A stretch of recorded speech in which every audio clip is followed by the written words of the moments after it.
আসসালামু আলাইকুম রহমতুল্লাহ বরকাতুহ। দেশের যে কোনো প্রান্ত থেকে আপনারা দেখছেন, আপনারা বাংলাদেশের মানুষ যারা আছেন, যারা বাংলাদেশে আছেন, বিশেষ করে ঢাকার আশপাশ যারা আছেন, বিশেষ করে গাজীপুর, আমাদের বাড়ি গাজীপুর, এবং গাজীপুরের যে ভয়াবহ পরিস্থিতি 2 দিন শুরু হয়েছে। আজকে একটা ভয়ানক ঘটনা আমি বলতে যাচ্ছি, আপনাদের সাথে শেয়ার করতে যাচ্ছি। এই মুহূর্তে আমাদের আজকে প্রোগ্রাম হলো আশুলিয়া, ঢাকা আশুলিয়া, মানে ঢাকাতে। গতকাল আমাদের প্রোগ্রাম ছিল কুড়িগ্রাম। সেই কুড়িগ্রাম প্রোগ্রাম করে একবার গাড়ি অ্যাক্সিডেন্ট হয়েছে সকালে, প্রচুর গাড়ির চাপ ছিল। এরপর আমরা আজকে এখন আমার সাথে কাউসার হাসানি ভাই আছেন, তো আজকের এই প্রোগ্রামটাতে আমরা এই মানে আসলে যাওয়ার জন্য আমরা মাগরিব নামাজ পড়েই আমার মাদ্রাসা বোর্ড বাজার থেকে বের হয়েছিলাম। অনেক চেষ্টা করলাম, গাড়িটা অনেক রাস্তা দিয়ে ঘোরালাম, কিন্তু কোনোভাবেই গাড়িটা আমি পার করতে পারতেছি না, বাইপাস যেতে পারতেছি না। আজকে 2-3 দিন ধরে এত জ্যাম। আমরা বিগত মানে কি বলবো, আপনারা হয়তো অনেকে মাইন্ড করতে পারেন, আমরা বিগত আমার জীবনে, আমার বাড়ি তো গাজীপুর, আমার জীবনে হয়তো এরকম জ্যাম আমি কোনোদিন দেখিনি। বিশ্ব ইজতেমা হয়েছে, এরপরে আমরা কত আন্দোলন করেছি, এরকম কোনো জ্যাম আমরা দেখিনি। আজকে ট্রাকওয়ালারা শুনলাম আন্দোলন করতেছে, ট্রাক যারা চালায় তারা আন্দোলন করতেছে, শ্রমিকরা আন্দোলন করতেছে। হ্যাঁ, এটার একটা সুরাহা যদি না হয়, তাহলে তো বাংলাদেশ যদি এইভাবেই চলে, আমার তো মনে হয় যে অ্যাম্বুলেন্সের একটা সিজারের রোগী তো মনে হয় মারাও যেতে পারে এই অবস্থায়। যে অবস্থা আজকে দেখলাম, আমাদের গাড়িটা আজকে মানে তারা ভেঙেই ফেলবে এমন অবস্থা, এমন আক্রোশ তাদের। মানে গাড়িটা আমি তাদের যেখানে তারা আন্দোলন করছে সেখানে মানে পার করে নিয়ে যাই নাই, এরপর তারা ভেঙে ফেলবে এমন একটা হালাত, এমন একটা অবস্থা তাদের। এরপর আমাকে দেখে অনেকে চিনলো, চিনার পর গাড়িটা বেক করতে দিচ্ছে। যে আজকে যে বেক করতে দিল গাড়িটা আমাকে বাইপাস থেকে, এটাই মনে হয় আলহামদুলিল্লাহ, আল্লাহর কাছে শুক্রিয়া, গাড়িটা ভাঙ্গে নাই। এমনি সকাল অ্যাক্সিডেন্ট হয়েছে, তাও তো প্রায় 20-30 হাজার টাকার ক্ষতি হয়েছে।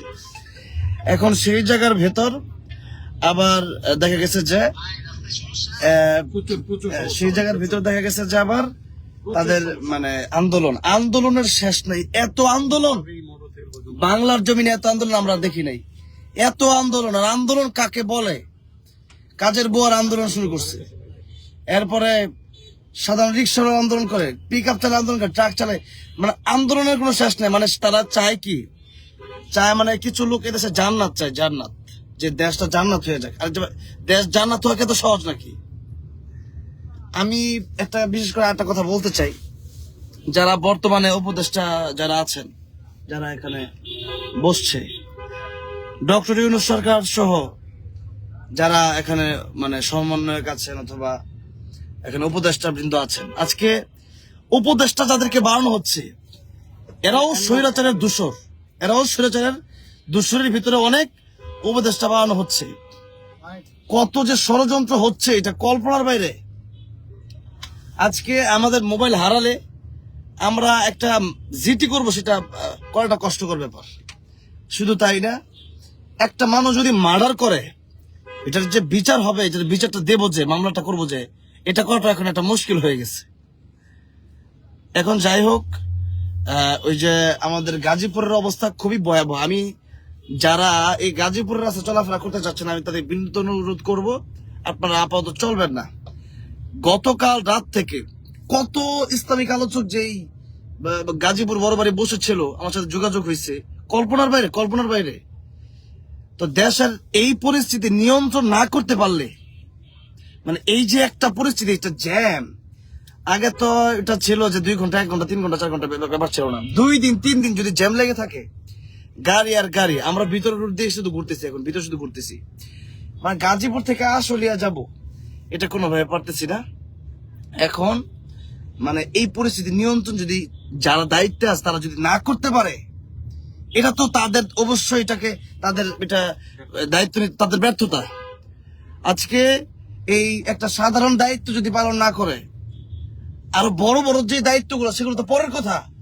একটা রাস্তাঘাট ক্লিয়ার করা, এটা তো 2-3 দিন কিভাবে জাম থাকে। এরপর নিরাপত্তা নাই, রাতের বেলা কিন্তু ডাকাতি হচ্ছে, অ্যাভেলেবেল ডাকাতি হচ্ছে। আপনার কল্পনাও করতে পারবেন, রাত বেলাতে আমরা চলি। আমাদেরকে কালকে জামালপুর থেকে আসার সময় বলে দিল যে খুব সাবধান, কোন জায়গায় ব্রেক করবেন না গাড়ি। যেই একটা পরিস্থিতি দেশে তৈরি হয়েছে, তা আমরা খুব লজ্জাজনক, আমরা খুব দুঃখজনক ব্যাপার মনে করছি এটাকে। এটা মানে মেনে নেওয়ার মতো না। আজকে গাজীপুর থেকে, মানে গাজীপুর বাইপাস থেকে বুটবাজার যদি 7 ঘন্টা লাগে, 5 মিনিটের রাস্তা 7 ঘন্টা লাগে। হ্যাঁ, আপনারা বলতে হেঁটে যেতে পারবে, এখন হেঁটে একটা মানুষ তো ঢাকা যাচ্ছে, এখন হুট করে এখানে এসে দেখছি অবস্থা, হেঁটে যাবে কিভাবে? এই জন্য আমি মনে করি যে নির্বাচন হোক, এটা নির্বাচনের মাধ্যমে একটা সিস্টেমে আসুক, হ্যাঁ নির্বাচিত সরকার আসুক, এটা আমরা চাই। যে আসুক, একটা একজনের কাছে তো যাওয়া যাবে, এখন কার কাছে যাবো? লোকই পাই না খুঁজে। যার কাছে যায় সে কয় এটা দায়িত্ব আমার না। মামার কাছে গেলে মামা কয় যে ভাইগনের কাছে যাও, ভাইগনের কাছে গেলে ভাইগনে বলে মামার কাছে যাও। এমন একটা পরিস্থিতি তৈরি হয়েছে। তো যাই হোক, গাজীপুর অবস্থা মারাত্মক খারাপ। এই প্রোগ্রামগুলো কথা বাদে দিলাম, সাধারণ যে মানুষের কাঁচামাল, এগুলো প্রচুর পরিমাণে নষ্ট হয়ে যাচ্ছে। মানুষের ভোগান্তির কোনো শেষ নাই। আমার জন্মের পর থেকে বাংলাদেশের গাজীপুরে, আমাদের জেলায় আমরা এই পরিস্থিতি দেখি নাই। তো যাই হোক, আমরা চাচ্ছি যে আমাদের বাংলাদেশ সংস্কার হোক। এই সংস্কার আমরা এই জ্যামের জন্য, রাস্তাঘাটের এই অবস্থার জন্য আমরা মানে সরকার চেঞ্জ করিনি, চেঞ্জ হয় নাই। সরকার চেঞ্জ হয়েছে, আমরা চাই দেশের মানুষ শান্তি থাকবে। এটা কি শান্তি? অশান্তির একটা দাবানল সৃষ্টি হয়েছে এখন, অশান্তির দাবানল। অশান্তি কারে বলে? আপনারা বলতে পারেন যে হ্যাঁ সরেছে গেছে, হ্যাঁ সরেছে গেছে, একটা ঝামেলা, তার জুলুম শেষ হয়েছে, ঠিক আছে। কিন্তু এখন তো নানান দিক, একদিকে ডাকাতি, চুরি, ছিনতাই, রাহাজানি, এরপর হচ্ছে হ্যাঁ মানুষের জুলুম কমে নাই কিন্তু। মানে এখন যে যেখানে পাচ্ছে সেখানেই খাচ্ছে, যে যেখানে পাচ্ছে স্বাধীনতা দেশটা বইরে গেছে এখন, স্বাধীনতা দিয়া। এরপরে যে দেশের রাস্তাঘাট ব্লক হয়ে রয়েছে, যেখানে কাজ হয় না সেখানে কাজই হয় না। তো যাই হোক, এই পরিস্থিতিতে আমরা দেশের সংস্কার চাই। যারা আছে তারা যদি থাকে কোনো প্রবলেম নেই, কিন্তু দেশের অবস্থা ঠিক করে দেখে আমাদেরকে একটা ব্যবস্থা করুক। মানে কেউ কোনো গার্মেন্টস শ্রমিক কেন আন্দোলন জানুক, আগেও তো গার্মেন্টস শ্রমিক আন্দোলন করছে, তো আন্দোলন করার পরে তো এটা তারা দেখছে কি হয়েছে না হয়েছে, তো সেভাবে আন্দোলন করুক, করার পরে জিজ্ঞেস করুক কি হয়েছে, এটা একটা সমাধান করুক। সেই সমাধানটা করতেছে না। আজকে যার যে আন্দোলন করতেছে, রাস্তাঘাট আটকে দিচ্ছে 2 দিন 3 দিন ধরে। কি মানে প্রশাসন কি করতেছে, দেশের সরকার কি করতেছে? এই জন্য আমরা খুব দ্রুত সংস্কার চাই এবং দেশের এই ভয়াবহ পরিস্থিতি থেকে আমরা মুক্তি চাই, আমরা মুক্তি পেতে চাই। আমাদের অবস্থা খারাপ, আর কোলাতে পারছি না আমরা। আমাদের সাথে আমাদের কৌশল হাসানি ভাই আছেন, আজকে আমার ভাই আমার একটু প্রোগ্রামটা দিয়েছেন আশুলিয়া। ভাইয়ের কাছ থেকে কিছু বক্তব্য শুনবো। আসসালামু আলাইকুম রহমতুল্লাহ বারাকাতুহ। আসলে আমাদের সকলের প্রিয় ভাই, আমার অত্যন্ত স্নেহের, যাকে আপন ভাইয়ের মতো ভালোবাসি, হযরত মাওলানা হাফেজ জুবায়ের আহমদ আশরাফি, জুবায়ের আহমদ তাশরিফ দামাত বরকাতুম এতক্ষণ কথা বলেছেন। আসলে আজকের প্রোগ্রামটা আমার খুব একজন স্নেহের ছোট ভাইয়ের প্রোগ্রাম। আমরা অনেক আগে বের হয়েছি। রাস্তাঘাটের যে দুর্দশা, এটা আসলে বয়ান করে বক্তব্য দিয়ে শেষ করার মতো না। আমার ভাই যে কথা বলছে তার সাথে আমি একাত্মকতা পোষণ করে এই কথা বলতে চাচ্ছি। বর্তমানে যারা সরকারে আছেন, আপনাদের কাছে বিনীত অনুরোধ, মানুষ অনেক নির্যাতন, অনেক জুলুম সহ্য করে স্বৈরাচারী সরকারকে পতন ঘটায় যদি আবার এই অশান্তি ভোগ করতে হয়, তাহলে আমাদের কি ফায়দা হলো? এর জন্য আপনাদের কাছে বিনীত অনুরোধ, আজকে গাজীপুর, বৃহত্তর গাজীপুর জেলার হাজার হাজার মানুষ রাস্তায় বন্দী হয়ে বসে আছেন। আল্লাহ তাআলা যেন আমাদের সকলকে এই দুর্দশা থেকে হেফাজত করেন। দোয়া করেন। ভাই মহব্বত করে দাওয়াত দিয়েছেন, আমরা যেন সর্বোচ্চ চেষ্টা করতেছি সময় মতো যেন মাহফিলে গিয়ে অ্যাটেন্ড করতে পারি। আল্লাহ তাআলা আমার ভাইয়ের হায়াত ও বারাকা দান করুক। সারা দেশব্যাপী যে প্রোগ্রাম নিয়েছেন সহি সালামতে করার তৌফিক দান করুক। দোয়া চাই, সবাই দোয়া করবেন। আসসালামু আলাইকুম। আসসালামু আলাইকুম রহমতুল্লাহ।